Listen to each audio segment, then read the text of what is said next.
Understanding fire behaviour in tall and complex buildings demands a greater understanding of a wider range of variables that affect fire development and spread. We have to also think about the external factors, things like the wind, or things like how fire spreads on combustible cladding, things like the Coanda effect. Our understanding of fire behaviour is based on a 12.2 metre by 2.5 metre wide steel box. This steel box doesn't have any carpet, doesn't have any curtains.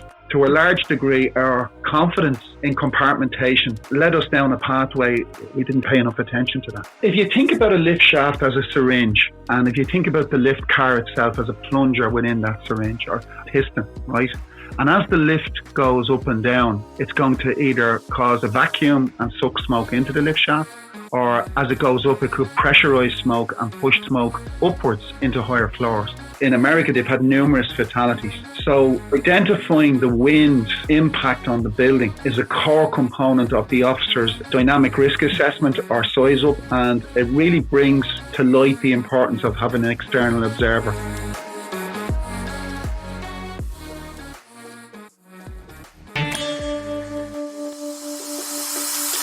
Ladies and gents, boys and girls, pronouns of your choosing, welcome back to the Firefighters podcast.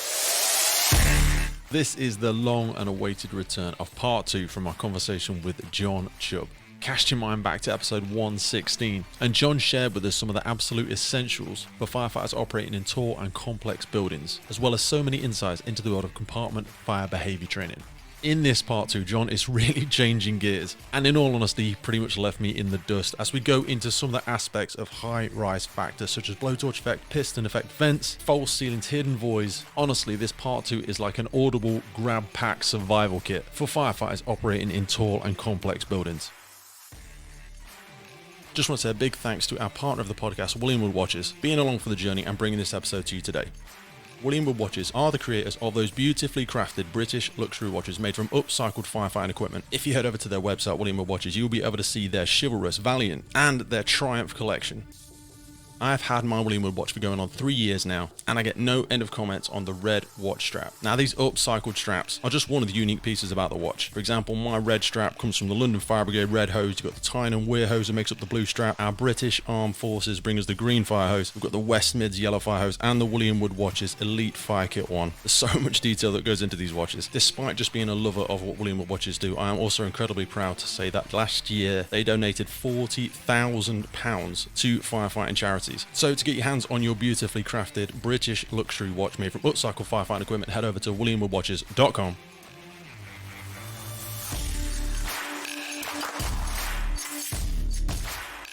It was a real pleasure to have John on the podcast, and John really is part of that inner circle of truly inspiring people that are operating within this sector, a number of which we are currently in the process of planning in for future episodes. So without further ado, we're going to jump in there with John, and I will see you crazy cats on the other side.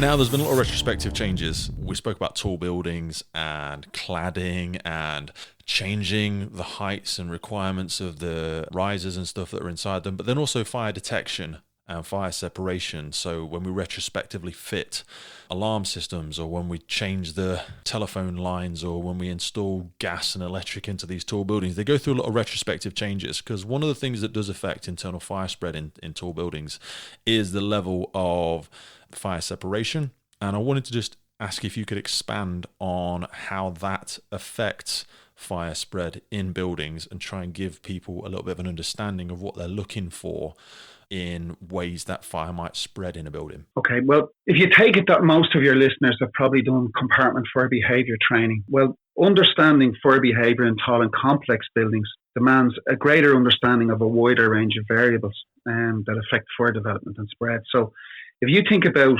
internal factors within a building, you can have basically cavities and voids that are created to install services like air conditioning, cabling, heating.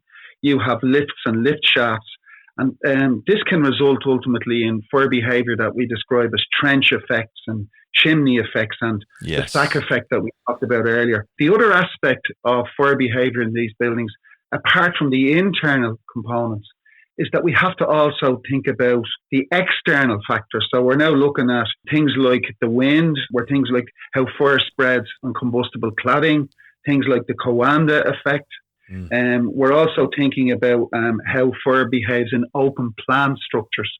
So here's the thing. Our understanding of fire behaviour is based on a 12.2 metre by 2.5 metre wide steel box.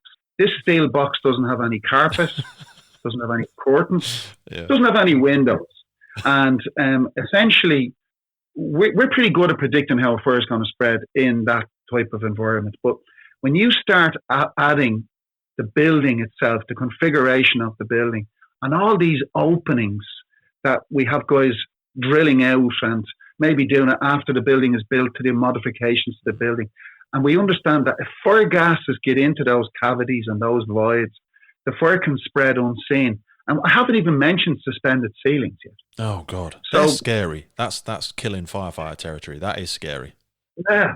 So fire in these type of buildings requires a much better understanding of how the building itself is influencing the development of that combustion, far more than, shall we say, our steel container. So it's kind of a sea change. Yeah. And again, to go back to our American colleagues, I think they had a better understanding of how different building types needed to be categorized when they talk about combustible, heavy timber, non-combustible buildings.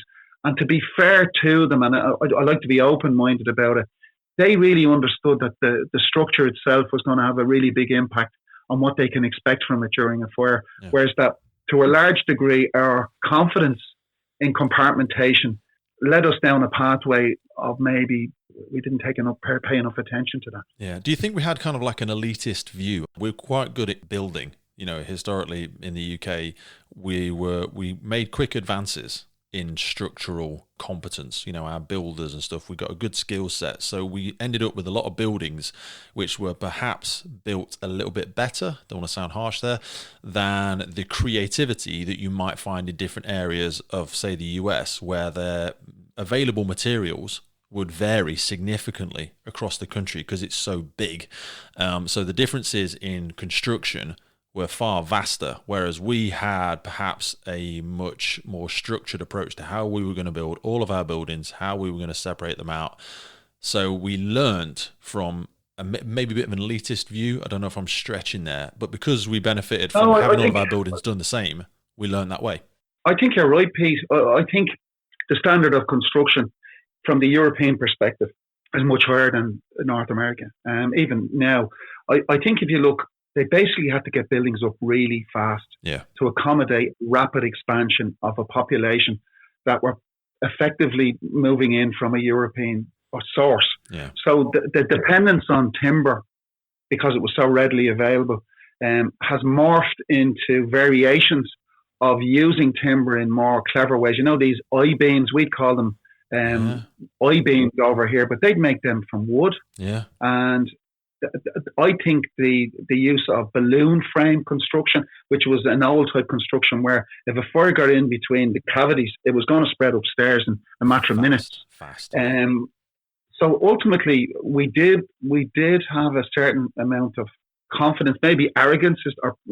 If you look at the increasing prevalence of timber frame and the difficulties that's causing, the increasing use of lightweight construction, which is kind of migrating back to the European heartlands, if you want. And this was before the time when they were impregnating and treating materials with fire retardant capabilities. Because people might go now and go, well, actually, no, because in the UK, we're using a lot more timber frames now because housing it. Yeah, but the way we are pre-treating a lot of those materials is different now. So you're not looking at the same thing from, with the greatest respect, from an uneducated perspective. It may look like we're just gone back to timber frames again, but we're treating all the materials in a very different way. I think it's definitely better than maybe their efforts of 50 and 100 years ago, but I wouldn't discount the problems with timber frame or variations on timber frame. They're going high-rise with them as well now, Pete. So you'll have the argument for sustainability, and I completely respect that. Yeah. But I would argue that the tests that are done to timber frame structures, particularly tall and complex, they don't take into account the influence of the wind. No. They don't take into account the influence of electric vehicles. No, we've got a hotel in one of the areas that I work, and I'm not going to talk poorly on any particular hotel chain, but it is a 6-story building with no riser, and it's a timber frame construction, and that scares me a lot. I just feel like it's a ticking time bomb, that one specifically. I think so. And what's it going to be like in 60 years' time? I know. Anyway, we digress. It scares me. Okay. I wanted to ask you, as we were speaking then about the infrastructure that's required in some of these buildings, we mentioned about lifts. I did just want to double click on lifts and the piston effect, because it's something we'd be remiss if we didn't cover it in terms of how people navigate their ways up and down tall buildings. But that adds another layer of complexity when we speak about the effects that can have on fires. If you think about a lift shaft as a syringe, and if you think about the lift car itself as a plunger within that syringe, or a piston, right? And as the lift goes up and down, it's going to either cause a vacuum and suck smoke into the lift shaft, or as it goes up, it could pressurize smoke and push the smoke upwards into higher floors. So what does that mean to us as firefighters? Well, it means that when we commandeer a firefighting lift, that ideally all the other lifts, if they're wired properly, they should cease to function, as you know, because they're supposed to be part of the cause and effect strategy of the building, and they should cease to work. But when we're going to use firefighting lifts, we have to basically move upwards incrementally. Now, this is really important in that what we would have normally done in the past is simply go to 2 floors or 3 floors below the reported fire floor.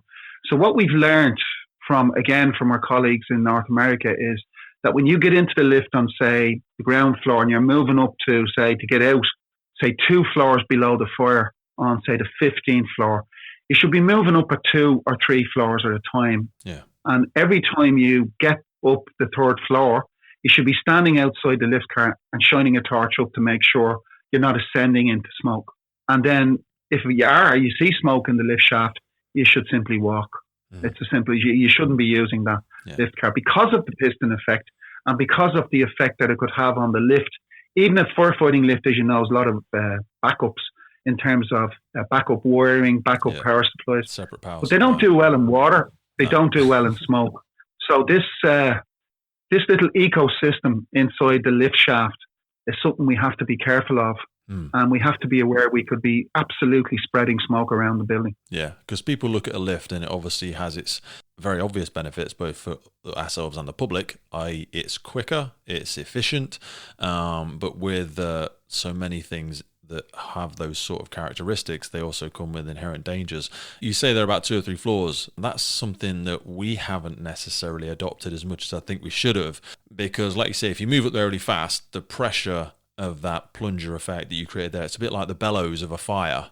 When people look at the old pictures of like someone stoking a fire in an outdoor cooking facility and then they have something that pushes air into it, that's a similar effect, like you say, with that plunger effect you said there, where it pushes it up. You want to be going up 2 or 3 floors, stepping out, letting the pressure balance, because if you go up incrementally, it won't push it all up at once. It'll allow that balance. But glancing up into the lift shaft, so you're not getting that fire spread, you're not getting that smoke spread, and straddle it so you can see that gap in between. Yeah, now some lift shafts, Pete, will have a vent at the top, but they don't all, not all of them. No, like which so will let the smoke out. If you ascend it really fast, and I did want us to just briefly touch on vents, because there was something that was again fitted retrospectively, and these can tie in to the alarm panels, that if anything is detected on those certain floors, some of these will open automatically. It's not necessarily going to reduce the likelihood of the fire happening or spreading, but it will reduce some of these effects that you were speaking about in terms of stack effects and piston effects in lift shafts.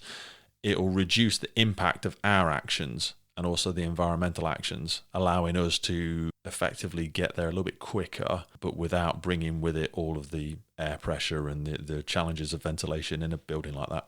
Yeah, I'd agree, but we've also got to be cognizant of the fact that the automatic smoke control systems, whether they be an AOV at the top of a stairwell, whether they be pressurized systems or non-pressurized systems, these smoke shafts tend to be close to the building core, Pete, and they're only supposed to open on the fire floor, so they tend to be sized around a very small amount of smoke production. So the idea of a guy, say, having a fire in his apartment, the guy leaves his apartment, the the closer works and closes the door behind him, that small gulp of smoke is what these smoke vents are sized around. Yeah. If he leaves the door open or the closing mechanism isn't working, the corridor or the lobby will quickly become filled with smoke because they're not designed to deal with that amount of smoke. No. But there's another problem with them, and I refer to ventilation flow paths, in that if you put a smoke shaft close to the building core and the apartment door is open, the heat, flame and smoke coming out of that apartment will be drawn towards the building core where that shaft is. And that's precisely where the firefighters will be coming from the stairwell. Yep. So if you were designing a system, placing the smoke shaft close to the building core is potentially the worst position for that vent. You couldn't pick a worse place. No. But because it's cheaper, put it there. It's cheap. The efficiencies, when people are putting the construction in, they're like, legally, you need to put one of these in place. So they just try and do it in the most cost-effective manner, don't they? Yeah, and so where would we like them? We would like them to be at the opposite end, or further away, the opposite position away from where the firefighters are entering, so that the flame, heat, and smoke will be pulled away from the firefighter. But that's a cost. So that mightn't always happen. I think Paul Grimwood is actually campaigning for that right now. That's the thing, that when you hear people in the public sector trying to influence things in the private sector, that's a really difficult landscape to navigate politically, because we're operating from an environment of, firstly, firefighter safety and public safety, and trying to implement something that we have got good data behind. But when you're coming up against enormous costs and we're trying to make financially marginally beneficial decisions, it gets very political very fast. And you might feel like you're just screaming into the void, because the things that you are suggesting aren't inherently challenged in terms of the legitimacy. It's just the cost that comes with some of these, the things that we learn, and we go, you're right, but it's too expensive and we're not going to do it. That's the reality, isn't it? Tough. There's two things I wanted to just expand on, just to give people appreciation for what we're talking about. You said about pressurized stairwells and stuff like that. That might be something people are unfamiliar with, and that is a case of, correct me if I'm wrong, where in case people do open doorways when they're trying to evacuate, like you say, the most important thing to keep safe and keep clear of smoke is that stairwell. So these are pressurized stairwells that will have a positive pressure system installed in the building somehow, which stops when they open the door. It almost creates an invisible layer of pressure that stops any smoke coming into the stairwell. Am I describing that in the right way? Yeah, pretty good. They generally don't work independent of another feature. So if you have a fan pressurizing a stairwell and it brings it up to 50 pascals, very low pressure, but it's enough to keep smoke out. Yeah. You also have a smoke shaft working on the other side of the door, normally in the lobby. Okay. So what happens is the smoke that's coming from, say, the apartment, is when somebody opens the door into the lobby and then follows into the stairs, this smoke shaft will normally draw out that smoke, and it can either be mechanical or a natural chimney effect, like a vent just going from the car park right up to the roof. The problem occurs with these systems is when the doors open and the pressure in the stairwell reduces, because the door has been opened and multiple people leaving. So what they do is they have two fans, one in the smoke shaft in the lobby and another fan in the stairwell. And as somebody opens the door, the fan in the stairwell speeds up so that they can maintain the pressure. It's a very smart system. And when the door very smart. Oh, system. They are now, and they're pretty good. But like everything else, they need maintenance. And I always worry, what is it going to be like when the building's 60? Yeah, absolutely. And it's changed hands a few times, and it's so costly to sustain some of these things. And people living in the building will be probably completely unaware of what they actually do, so they won't be that concerned if they don't work anymore. They might even be glad of it, because sometimes you can hear them operating and people might miss that, and they won't unless we have enough fire protection officers, assessing these buildings and making sure they stay up to regulations. They inevitably stop working at some point. And I don't want to get negative with that, and I don't want to panic anybody that lives I think we have to be realistic. Yeah. And then the other thing as well I'd have to say to you is this: when we're trying to ventilate the structure, how do they interact with our PPV? Yeah. How does the pressurized stairwell and the negative pressure smoke shaft in the lobby, and some of those smoke shafts can be in the corridor itself, how do they affect our interactions when we're actually trying to use ventilation strategies? So I've asked lots of people about this, and I've never got a definitive answer, Pete, because if you talk to the smoke management engineers, they will tell us, no, you shouldn't really be doing that anything with them. They should be allowed work automatically. Yeah. But from your experience, there's times we don't want to ventilate. Yeah. And there's other times where we do. So these tend to take that out of our control. So it's something we're going to have to get good at. Yeah, because it's when again, we talk about different environments. It's when our approach with a domestic premise, where we would gladly instigate positive pressure ventilation because we know there's no inbuilt ventilation procedure. So we can manage the flow path ourselves manually. When we take that to a lot, people go, oh, well, a high rise is the same as a domestic one, just it's 10 floors up. Well, you have in some capacities, i.e. your internal firefighting in the compartment might be similar as long as you're not at too great a height, blowtorch, blah, blah, blah, blah, blah. We'll get into that in a minute. But the fact that they then have these inbuilt systems like the ventilation aspects you were speaking about there, we can't just take the same PPV approach that we would do with a domestic premise and try and apply that to a tall building, because it's not they're going to collide. Two infrastructures and the technology behind them isn't going to dovetail together very well. Yeah, and the fact is, I don't think anyone has done a lot of tests. I don't think we have the science yet to know how they interact. No, so to some it's degree, such a large scale test to do. And there's not when people build these tall buildings, they want to get people living in them pretty quickly. They don't like to give us a couple of months to put together a test. So it's something we're just going to have to learn vicariously from experience. Absolutely. I wanted to just go back quickly and just cover two things. We spoke about suspended ceilings briefly. Could you just elaborate on concrete structures, false ceilings, the dangers, and some of the fatalities that we've experienced in how they can really put a risk to firefighters' lives with, again, the retrospective changes we made to these? I'll give an example of an incident we attended, and it was a close thing. It was I tell you how long ago it was. It was a video shop or video rental shop, and there was a fire down the very back of it, 25 meters in, and it was a tanning booth on fire. Wow! And our guys went in, and the area was clear there was no smoke, so they took a first aid with.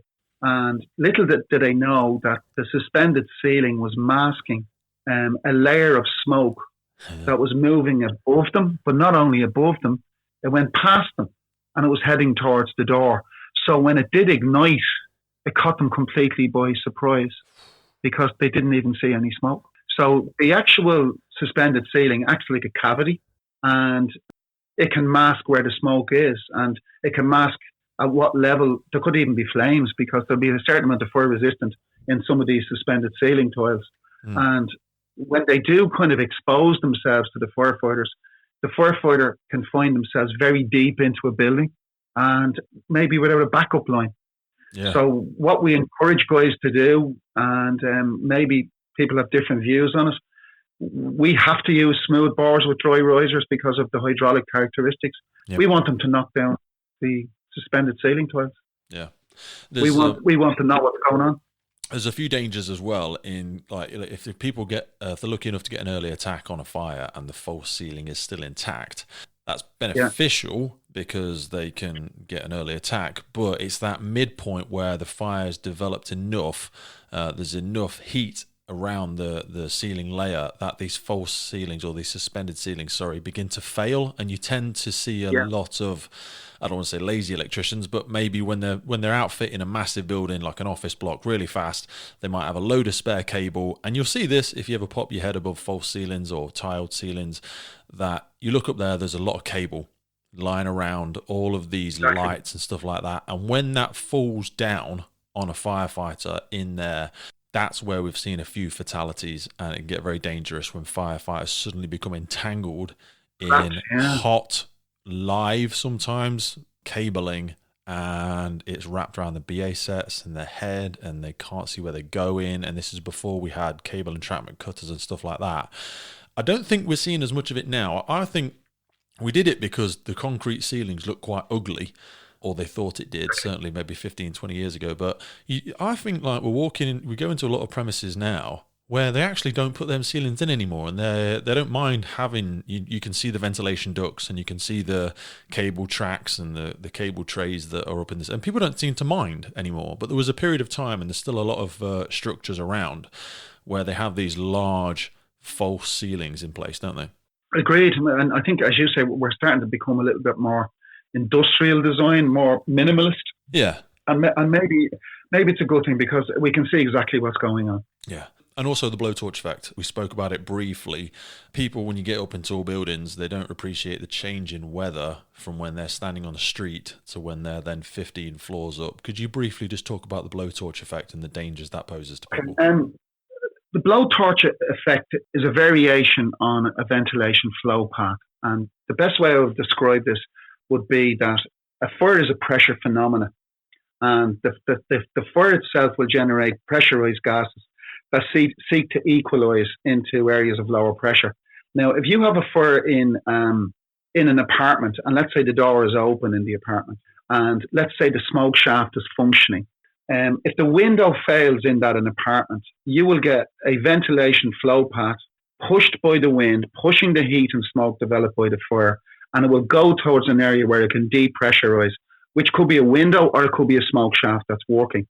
So the blowtorch effect, or a wind-driven fire, which is probably better known as internationally, is you have a triangle. So you need a fire in the middle, and you need an inlet where the wind is going in, and you need a downwind outlet where the fire can go to.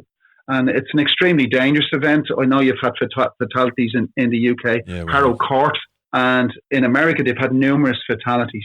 Yeah. So identifying the wind impact on the building is a core component of the officer's dynamic risk assessment or size up, and it really brings to light the importance of having an external observer for tall and complex It fires. can happen so fast as well. You can have all of your infrastructure set up internally, believing you're in control of a lot of the environmental factors, and then suddenly one of the windows fails. And they're pretty good with double glazing and the way that a lot of the windows are built now. But as soon as it fails, the accelerated rate at which the ventilation pours into that compartment, and if you don't know the strategic move that you need to make to control or reduce the effect of that inrush, firefighters can just be stood in an inferno that's blazing through a compartment, and it can quickly get back to the bridgehead. And people that thought they were set up in an area of clear ventilation or clean air can just quickly get engulfed in the change of the airflow in the building.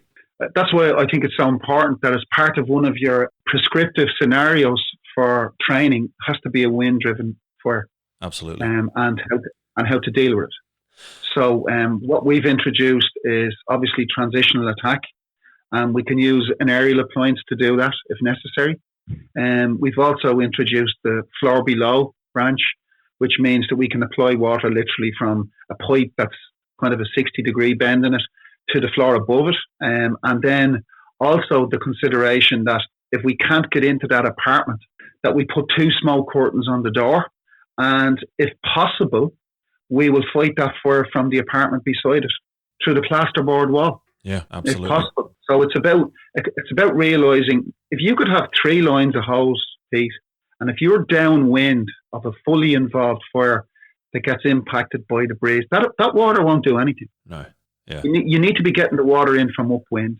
So, John, we've spoken about so many different considerations that the crews, the firefighters, the incident commander needs to be aware of when they go into an incident. Some people might feel a little bit paralysed by the amount of things we've got to consider. So with all of that into consideration, we have come up with ways that people should be applying those resources. So give us a bit of an understanding of how you see, not maybe the perfect method, but the method of application of those limited, because they are limited resources when we're arriving at these incidents.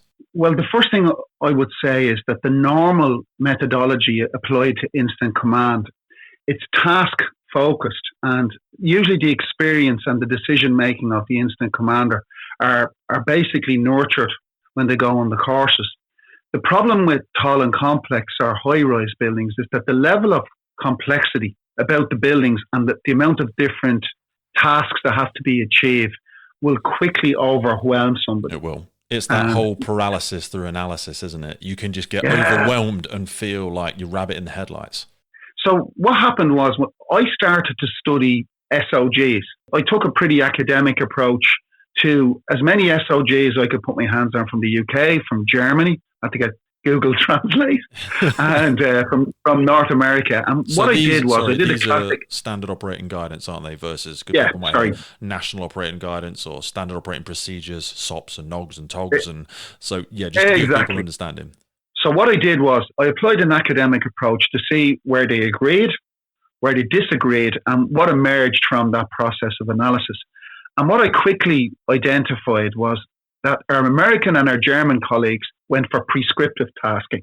So rather than a divisional officer or a senior officer arriving and try to figure out what he's going to do with all his resources, but they go on the approach of first arriving, second arriving, third arriving, and so on. Yeah. And I quickly arrived at the conclusion that this was the way to go, because the tasks were easily identifiable, and it was possible to identify a group of subtasks and how important and what priority they should be given. Yeah. So here's what we do in Dublin, right? And again, I'm not claiming I invented this. I just simply adapted it to where because it's like combination locks, isn't it? If you've got the right code but you do it in the wrong order, the safe won't open. Do you know what I mean? All of these things are important, but you've got to do them in the right order. Otherwise, you'll find yourself on the back foot and not achieve the result. Exactly. So the first arriving station officer, I know you use slightly different terminology, he or she will go to the bridgehead. That was the first decision, because I noticed in some brigades they sent up the junior officer, which could be a sub-officer. I think you call it a crew commander, is it? Yeah, crew commanders, crew officers, crew managers. And it occurred to me that if you send up the most junior person, every single decision that's made after that event is based on the most junior person's view. Yeah, it's really harsh, isn't it? Because some people think that the person in charge stands at the bottom, but all the action's happening aloft. And it's really unfair on the person that's actually in charge of the bridgehead. And just to clarify, the bridgehead is often one or two floors below the scene of the fire. They're making all the decisions. So we put the station officer up there in the bridgehead. And the station officer then is the most senior available officer at that time. And he or she then determines the next course of action. Yeah. Second arriving officer takes the lobby. And that could be a station officer or a sub-officer. And the lobby sector then basically acts as accountability for every person going into that building that mightn't be under air. But in other words, we keep track of our personnel. But also that sub-officer or station officer determines what the next set of tasks that need to be allocated are and to whom. Yeah. So the third arriving officer becomes the water sector. And you might say, you're going a bit early with that. But if you think about a dry riser, it needs 1,500 litres a minute. Yeah. And a TL needs 2,000. So we need 3,500 litres of water. That just doesn't appear from a couple of hydrants. So applying a water sector officer early is a really good thing to do. We've seen this in a few case studies where people have gone aloft before they've secured water, and if you're not with crews that are familiar with the patches, and when I say patch, I mean the area and the station area that they're covering, it might take them a while in the middle of the night to find the right hydrants and find enough of them to be able to charge that riser to a significant level. And we've had it, like I say, in case studies where people are aloft, they've got all the bridgeheads set up and they haven't secured water, and people die. Yeah, agreed. So that's why the water sector officer has to be front loaded. And then the fourth arriving officer is a little bit flexible, but in general, the officer becomes part of the instant command with the district or the divisional officer, and the crew go up to the bridgehead, and some of them, and they become the emergency team for BA, and they also do command support functions both on the ground and in the bridgehead. So that was a big thing, that the bridgehead needs a command support early. Absolutely. Because he or she is basically forward operations, if you want, and that chap or girl could be running a search and a firefighting operation. Yeah. So then when the district officer arrives, he or she takes overall command and effectively becomes instant commander, but their main function is logistical and administrative support, because the forward command is, as you say, is at the pointy end. Yeah, and it's like a pressure cooker when you're in there. When you're on that bridgehead, it's both logistically, informationally, And also, just like the size of the platform is not a lot of space. There's a lot of people all stood next to a riser with BA boards and, firefighter, and trying to get all the right information. And then it's a pressure cooker of information happening aloft, all happening very quickly in very close proximity. Exactly. So that chap or that girl needs command support real quick. The first arriving ET or rescue tender becomes logistic support. And the idea behind that is, even if we had 20 firefighters up at the bridgehead, gives you about half an hour to 40 minutes of firefighting. Yeah. That's it. You run out of air. So the ET then becomes logistic support with a prime function of getting extra air up there. Then as the incident develops, they become planning and logistics. They might even separate them if the incident gets bigger to two separate functions of command. And then the first aerial that arrives does aerial stuff. That could be transitional attack, water tower, or it could be rescue. So that's for a type 1 building. So you get 4 pumps, you get a TL, you get an ET, and you get a district officer. If you go to a type 2, it goes to 2 district officers and an extra pump. If you go to a type 3 building, you get an extra pump. Every single one of those jobs, every single one of those tasks, we've identified and justified the personnel required, and we've sequenced what they do on arrival. And what we've done is taken a burden off the incident commander that all the components of a tall and complex operation go into place in sequence as people arrive, and they simply report that they're doing it. They don't wait to be tasked. It's really, really useful structure, and we have it in flashcards, effectively, like laminated cards on the appliances. So your first, second, third, the guys and girls know what locker to go to, if they're taking the BA, if they're taking the board, if they need to take breaking in kit, if they're taking the emergency set, who does what, who's getting in the lift, who's doing the landing valves. It's a really, really useful structure. Also assists the control in there, like they say, the PDA, the predetermined attendance, of not, arbitrarily sending lots and lots of people and just trying to crowd the incident ground. It's a much more logical, systematic effect. And like you say, as we are getting more and more tall buildings crop up left, right and centre, it's not like there was in the past where there's just one in the local area, and if it happens, just send everybody. Well, now you might have 3 or 4 high-rise, certainly in the capital cities and stuff like that. You might have 3 or 4 tall buildings, incidents happening at once. So you need to have a structured level of resource requirement to be able to put these into a plan. We can't just keep sending everybody. I think so. And that goes against our normal thought process, because we like to see ourselves as kind of turning a job into an art form where incident commanders use their ingenuity, their experience, a combination of their imagination. And this to some degree takes that away from them. But I think as they get into it, they appreciate, well, hang on a sec, this is taking a burden off me, so that I can focus on the tactical and the strategic objective. Absolutely. Like I said on a recent podcast, is it allows you to have freedom within the discipline. And what I mean by that is, if you master the discipline, It's a bit like driving a car. You just need to learn to drive this one way. And then once you've learnt that discipline, then you have freedom within the discipline to branch out and adapt to the ever-changing environment that you're going to come across in the road. But you need to nail the discipline first. It's like when people come on a station and go, oh, well, that firefighter's not doing it that way. Why do I have to? Just because I'm a recruit? Because they've got the discipline. And then they've got the freedom to interact with the unknowns in their environment, to adapt their known disciplines to that ever-changing external environment, like an incident. But you've got to get the discipline first. So what we did as well, and I think you guys are doing it already, I say we're just excellent plagiarists, Pete. I'm not claiming to be innovative. We have tactical aid memoirs. And one of the big things I noticed was, I'm not talking about necessarily British or American, I'm talking about in general, people talked about establishing bridgeheads, lobbies, talking about this sector, but they never told people what to do when they're in charge of those sectors. Yes. So we developed tactical aid memoirs that if you're given a task as whether it be water sector, lobby sector, that it tells you what to do. And then the next phase was, we developed, and this is a fancy phrase, but it isn't really, it's that complicated. We developed decision support algorithms in a more straightforward way, flow charts.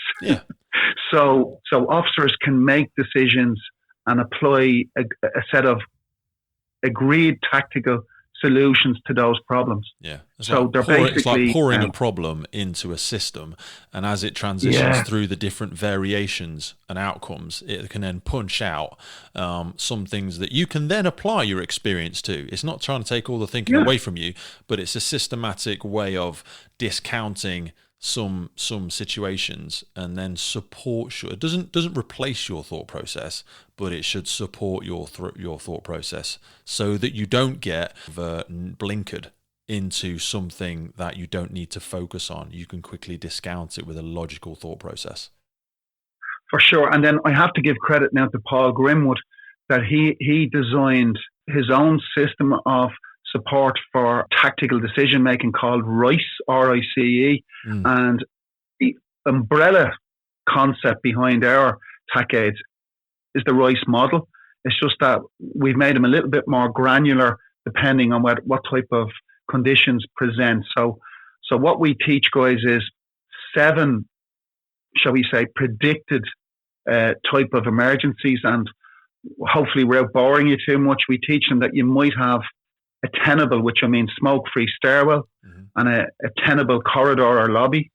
And then when things start getting bad, when people leave their doors open, you could have a tenable stairwell and a smoke-filled corridor or lobby. We call it tenable, untenable.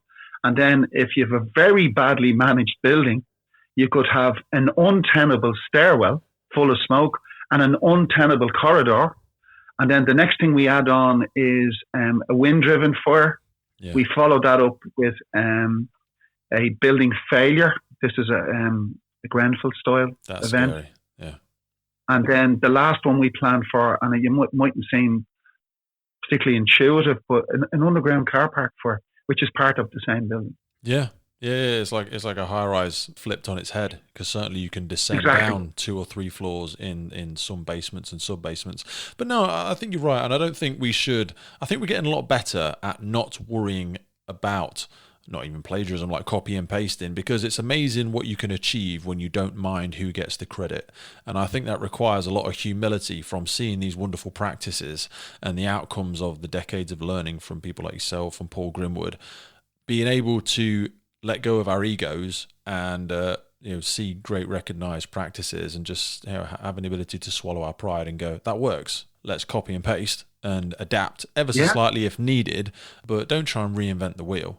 Give the compliments where it's due. And that's what the podcast is all about, really, is recognizing those wonderful practices and hoping that if people haven't heard of them, they can come across it. And if they want to claim it as their own, claim it as their own. Like I say, it doesn't matter as long as the outcome is that we're creating more effective firefighters to support, safer communities, then it doesn't matter. I don't mind who gets the credit if the benefit is true. I wanted to change gears now and make things a little more personal, because like I said during one of our brief chats before, sometimes I'm secretly more interested in the person than I am in the context. Now, there's so much happening in terms of technology, innovation, the ways of working in the fire service, different changes that we've spoken about and ways that people can adopt these. So I wanted to ask you, over your many 34, 35 years of experience in the fire service, you've worked with lots of great leaders. How do you think some of the most effective ways that leaders manage change in some of these fire services, and what's the most effective way of supporting people in managing change? I think that our nature as organisations, and we're all very same, is that we constantly adjust to changes in the built environment. So we tend to be reactive. So I would say the personalities or the characteristics of a very good leader in our type of business would be people who are good horizon scanners. And rather than being reactive, I think they should be trying to be proactive. So how can you do that? Well, I think that leaders of emergency services should be trying to stay closer to the planners and the people who are designing the cities. Yeah. And I think rather than this disconnect occurring between people deciding what they're going to do in a local government situation and the fire service, I think we should be trying to engage with these politicians early, and I think our leaders should be doing that. I think a really good leader would be more outward looking than current, in that we tend to get goalkeepers rather than strikers as leaders, and I hope that doesn't sound too bad. No, I love that. I love the horizon scanners as well. I've never heard of it described like that. It's wonderful. I think we get what's described sometimes as a safe pair of hands as leaders, and very conservative, very inward-looking people who tend to make the people who appoint them feel comfortable, rather than the people who are looking outwardly, looking at international developments, looking at what's happening around the world and what we can learn. I think you mentioned that earlier. I think we need leaders that are more open to a diversification of skills. And I know this will definitely be controversial, what I'm going to say, Pete, but I really think we should all be heading towards fire-based EMS. I know that a lot of people feel strongly about that in the UK, and I respect their views on it. But here's the reality. The fire calls are going down. I think we're going to be looking at a future where we're going to have less calls. I think we'll eventually see an awful lot of our problems engineered out, maybe even sprinkler systems in domestic houses. When we do have emergencies, they're going to be less frequent but more severe. And I think we need somebody at the helm, so to speak, that looks at an organisation that they want to develop rather than they want to make efficient in terms of financial. So what seems to be happening is financial efficiency seems to be taking prevalence over operational efficiency. And my view is that we'd be lucky if we get leaders that are looking to achieve efficiencies other than financial efficiencies. I'd like to see a range of skills, a range of services diversify, and I would like to see us engage more with the public. And I would like to see, as you pointed out earlier in the conversation, we should be letting people know what a fantastic group and what a fantastic set of skills we have. It's like speaking to the choir, mate. Honestly, I feel like you're talking into a mirror there, because I said for so long now, and you've just articulated it probably better than I ever could, that our biggest ironic barrier is exactly what you've just said there. It's those really fantastic, really competent, really professional, honest, driven, passionate people with a fixed mindset is just our biggest barrier. They've got the best intentions, but they're going to ride that horse of tradition into the abyss of obliviousness and insignificance, where we will find ourselves singularly skilled. We need to diversify into that multi-layered problem solver, that multi-skilled emergency services responder. We're not going to stop doing what we're doing, but it's just going to be one component of what we do. And there's an absolute cornucopia of development there for the person that wants to pick up all of these skills. We're not trying to go out into the unknown by ourselves. People have done this successfully, and I think it will provide a more engaged workforce, because there will be lots more layers of development for people rather than and again, there's so many aspects we've spoken about here that I feel you could spend 30 years as a firefighter and still never finish developing, but there's more layers to it. We've a fire-based EMS, and I know I'm very proud of it, and I know I'm selling it, and I know I'm biased. But can you imagine a scenario where you're a road traffic collision and that the staff on the ambulance, the paramedics, are firefighters, and the staff that are doing the extrication are paramedics, and the interaction and the total understanding of what those components and how they fit together is tacit. And when we do take people out, that the firefighter or whoever's wearing the firefighter uniform that day can help the paramedics in giving advanced life support. And ultimately, I'll give you this statistic, which we're very, very proud on.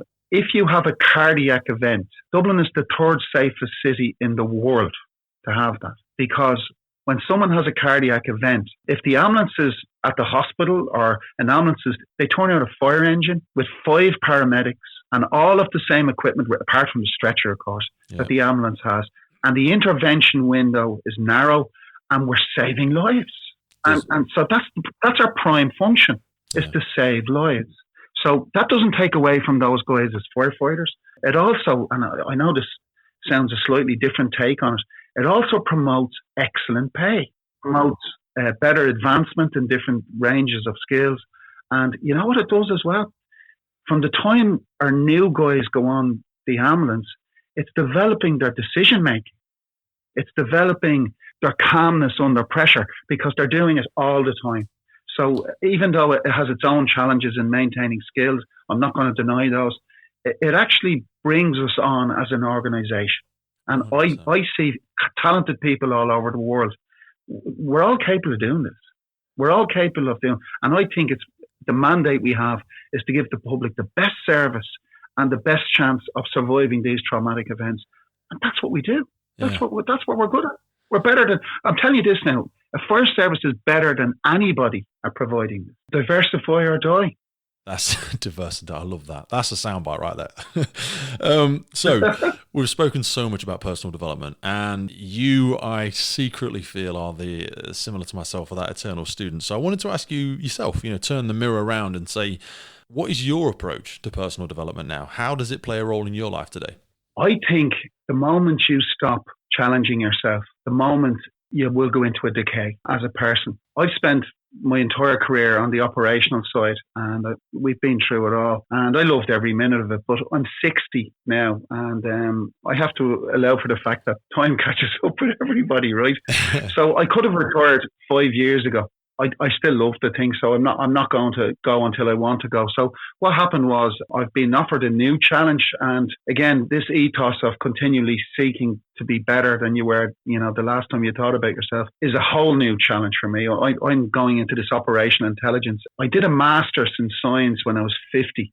Jesus, man, you're making me feel worse every time you say something. You did a master's no, not really. at 50. Not really. I love it. I think I'm just obsessive compulsive, a little bit. So what happens is this was in emergency management. So this new job gives me a chance to set up a new unit. And we're not as sophisticated as you guys are in the UK, but and I'm going to intend to talk to some of the top people over there. We're going to set up a proper risk analysis group, a proper computerized GIS-based group. So I see that as a huge challenge to me, and I'm surrounded by a data scientist, a fire engineer, people who are eminently more qualified than I am, but I think I can bring it together as a team. Absolutely. I think that I can try and facilitate their conquering all the politics that are in their way, and I think people need to keep developing. So when I retire, you will talk about personal development. I want to learn to do something different. Yeah. It can't be anything to do with the fire brigade. So whether it's photography, whether it's sailing, I don't know.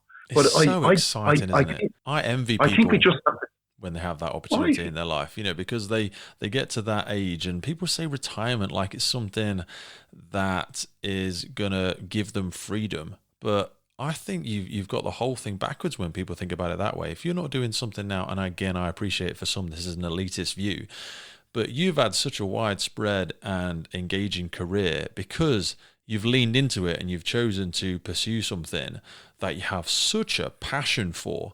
And if you're able to if you take opportunity of the things that are given to you to really engage in something that you're passionate about, you get to a retirement age and you say to yourself, I want to keep doing this. There's so much more, because every time you learn something new, it's a little bit like turning a corner. You think the corner was the destination, and you get there and you turn the corner and go, oh my God, there's something else. There's something else. It's like different layers of a mountain. You break through the clouds and go, oh my God, I thought this was the peak, but there's another peak, and there's another peak, and some people will hear that and go, oh, so you're just going to workaholic till you're dead. You know what? It's not work if you enjoy it. Exactly.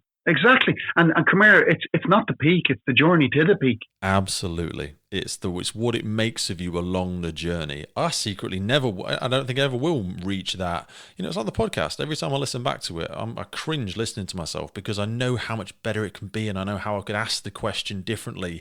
And, I hear all the people that you rattle off, and I keep making notes because I'm like, oh my God, oh my God, oh my God, I can't wait to speak to that person. And it doesn't mean you're not living in the moment.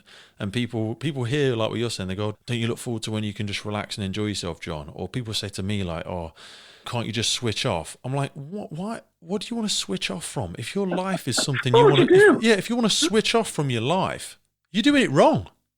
It's like when people say, I need to unplug or I need to switch off, then what you're engaging in is not something you should be doing. You shouldn't have to want to unplug from it. And this is not about, wanting to work until you're dead. It's about work-life balance is a strange thing. I think it's an illusion. I think work-life balance is is something that came out of an economy where we forced people to engage in work that they didn't enjoy, and then we had to create a balance out the back end of it because it was secretly killing people physically and mentally. And I think when you said that, you're like, oh, I'm turning 60 now. People will have they've been listening for the last 2 hours, and they'll be like, what? The dude is 60? And you sound more gregarious and interesting and vibrant than perhaps I do. I don't think people would hear any difference when they're listening to us, other than the extensive experience you've got in comparison to myself. It has to be fun. It is fun. And at the end of the day, as you say, switch off. What does that mean? What does it mean? What does it mean? I wanted to ask you, and I always find this a bit of a strange question because it's not based around regret or anything like that, but is there anything that you wish you'd known when you started your career? I think normally Boy Scouts like me, and I'm people who want to do the right thing for the right reasons. Yeah. And they come up with sometimes, this is a great way of doing, this is a great idea, this is a great technique, this is a fantastic piece of equipment. Let's buy this, let's get into that. Sometimes we don't understand the political dimension required to make things happen. And when I say regret, I wish I had known how to manage the political component of bringing about change better. I think if you look at people in our position, in my position, about looking at stuff on its merits from an operational point of view, sometimes we don't have the skills to bring about the change necessary in the political dynamic that's presenting. And I wouldn't go as far as to say as a regret, but I'm sorry I didn't work on that aspect more carefully, more cleverly, to make things happen more efficiently. Yeah, but ironically, isn't that the power that you've got now as well? Because when you spoke there about the work you're involved in now, and you're working with people who you rightly identify as being very academically competent, the level of awareness that you bring to the party is because people that are often very academically competent means they've existed in an environment where they've done isolated self-study for a long time, and they often miss out on the human interaction, the political awareness, the human behavior side of being able to, it's the sell versus the tell. I always say, you have the ability because of your experiences to sell the advantages of what they have found out, what they've discovered through their academic studies, versus if somebody academically just tries to present information sometimes, if they do it in such a clinical fashion, sometimes, not always, but they can do it in a clinical fashion where they can't get people on board because it's just a tell. They're just saying, look, I've done the studies, I'm far more intelligent than you. And they don't say it like this, I know. But, and they lose, sometimes they have the best of intention and it just doesn't quite land. Whereas you have got such a Goliath of experience, and you know how it doesn't work because you've done it wrong in the past, but now you can navigate your way through that and assist other people in helping those changes. Exactly. And that was my point about, I wish I'd had a better political acumen when I was younger to try and make things change. So you're quite right. And I think sometimes a new concept in any organisation needs a champion, but you also need a political mind behind that to get beyond just the enthusiasm and the practicalities of the idea. Have you done things like the bell bin before? Have you done bell bin tests and or Myers-Briggs or anything like that? Are you familiar with did that Myers-Briggs thing. Myers-Briggs is slightly different, but if you look at bell bin, BELBIN, for anybody that wants to go and look at it. This is a way of looking at the type of teams that you might want to structure if you were trying to make a change. And you make a great point there, because you'll need an enthusiastic starter, an articulate orator, but you'll also need your person that's very data-driven. You'll need your completer finisher, who is, because I'm a terrible completer finisher. I am wonderful at being the sometimes serial and or some people might say naive optimist of standing at the front and rallying a crowd and getting everybody behind something, but I can be terrible at being the completer finisher, which is the person that comes behind and makes sure everything, you do what you say you were going to do, and you don't just leave things half built. You don't want to be the person that goes, I'm a great starter, I've got half built structures all over the place.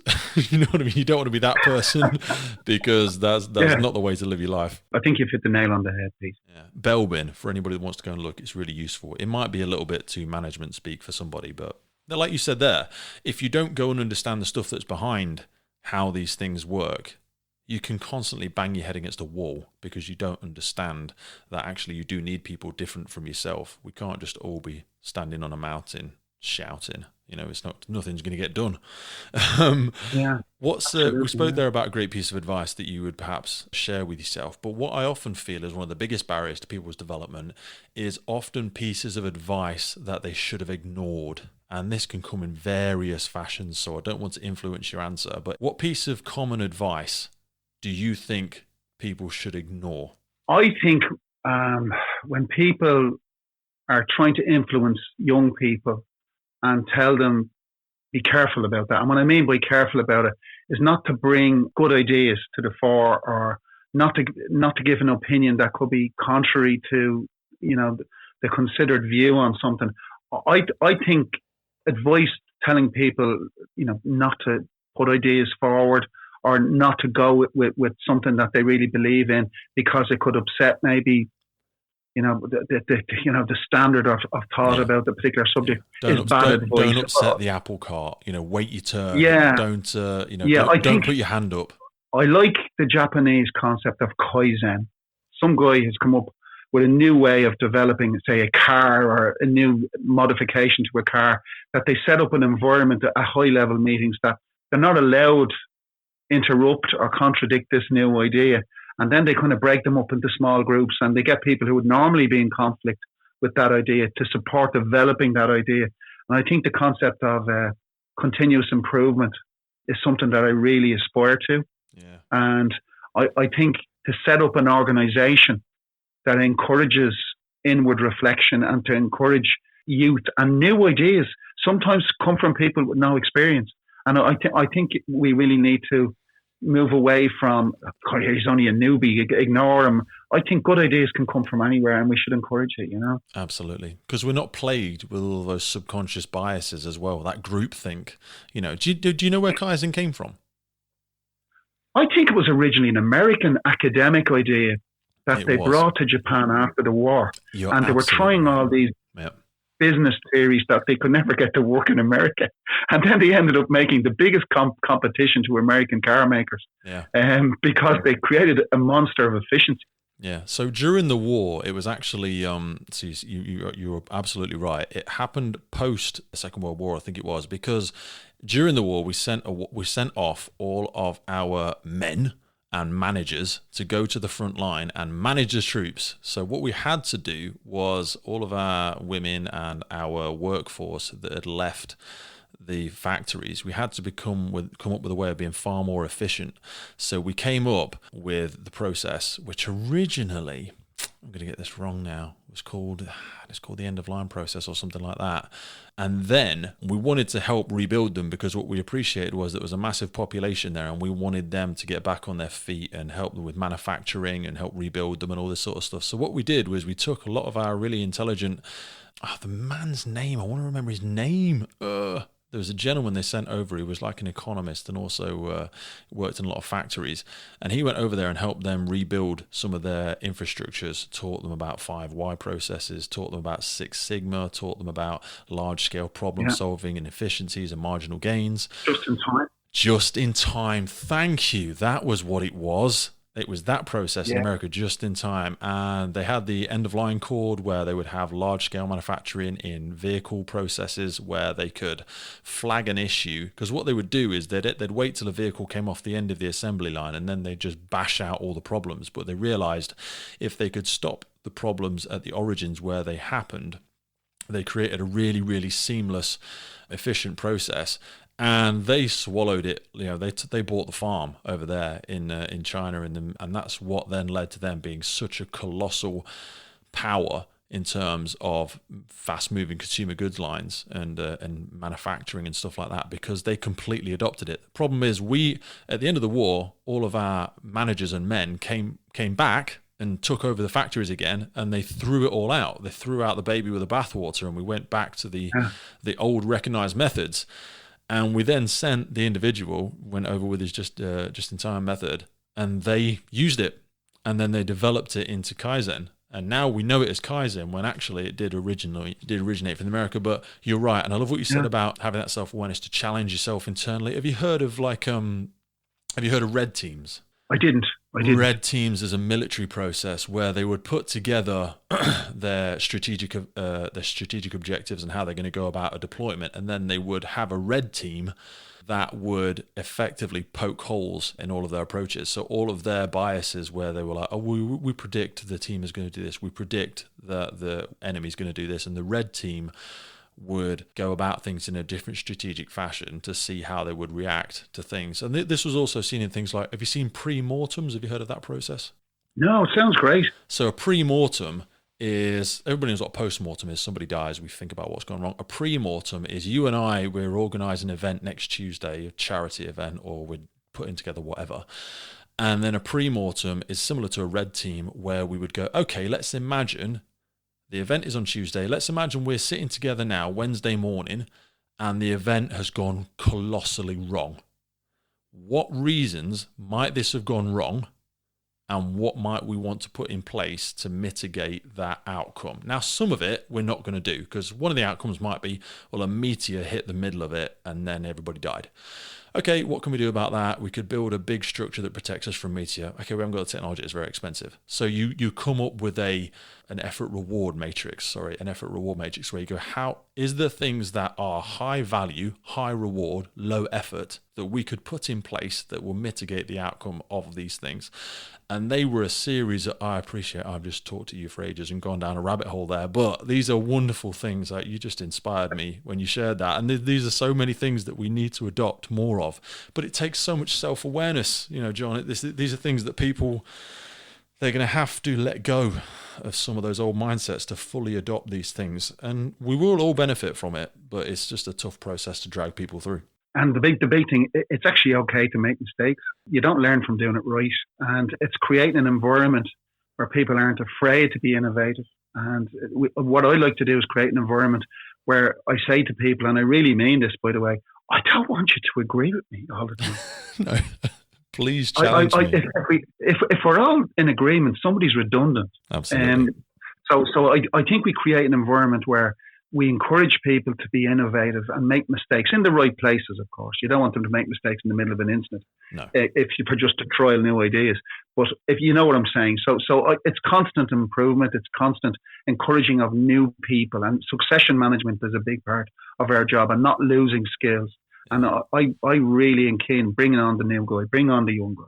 You said a little bit there around just sort of failure as we were closing that question. So I want that to sort of feed into this next one, which is when we look at, be it failure, be it learning, or maybe the hardest moment in the job, what do you think has been one of your hardest lessons or your hardest moment in the job? And also, have you ever been afraid in the job? This is going to sound like I'm a bit mad. As a firefighter, adrenaline tends to mask fear. And you reach a state of awareness when you are inside a fire that you very rarely reach in the outside world. And it's quite something that can be addictive. So I would say this, that I've been at lots and lots of fires, and I can't honestly say during the incident that you're actually feeling fearful. But afterwards, when you think about it, when you in the quiet moments after, you go, oh my God, that was a bit close.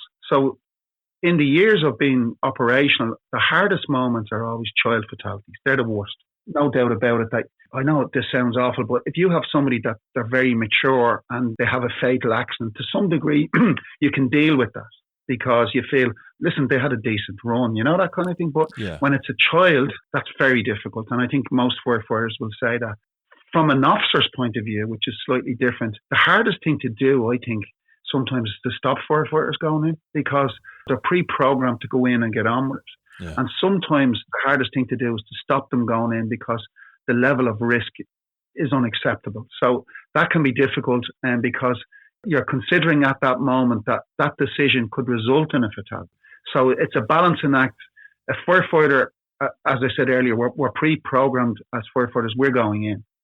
Whereas officers, you have to consider when that's not the right thing to do. And that can be difficult. So you're kind of going against almost a natural instinct, but you have to do it. So that's what I would say has been the hardest moments, It's like a privileged perspective, isn't it, as well? Because somebody's standing so close to something and they can see what they believe to be a logical solution and they just want to get after it. They're hungry, and you want that. I would rather have that than people that aren't enthusiastic. You can harness and steer enthusiasm. It's hard to nurture enthusiasm. I would rather have somebody that's really enthusiastic and really eager that has a low skill set, because you, as you've demonstrated in our conversation today, you can train a skill set. It's hard to train enthusiasm. So we don't want to diminish that in people. But like you say, when you step back as an incident commander and you've got a more holistic view of the dangers inherent in what this person's about to do, but they're not stood where you are and they haven't got the perspective and they haven't had the benefit of all the information from the collective situational awareness that you have. So reining somebody in there is so difficult, because you've been in their shoes, you know how they feel. But you're in a different place now. And like you say, when you know better, you've got to do better. I think so. Yeah, I think so. I wanted to close with what I often think is kind of my favorite question. And this is, it's just me being romantic about the job, but I always love it. What do you think are some of the characteristics needed to be a great firefighter? You know what? It's actually quite similar to being a great chief, if you know what I mean. I would say foundationally, a firm understanding that we're here to serve the public. I think great firefighters should have a dedication to continuous improvement and never arriving at a point where I'm a senior man, I can't be taught anything new. I think a great firefighter should want to be the best firefighter, rather than not just be an average firefighter. They should be good communicators. They should have humility. They should never lose touch with the fact that they were a recruit once and they were only started. And they should stay connected to the reason why they joined, and hopefully it was the right reason.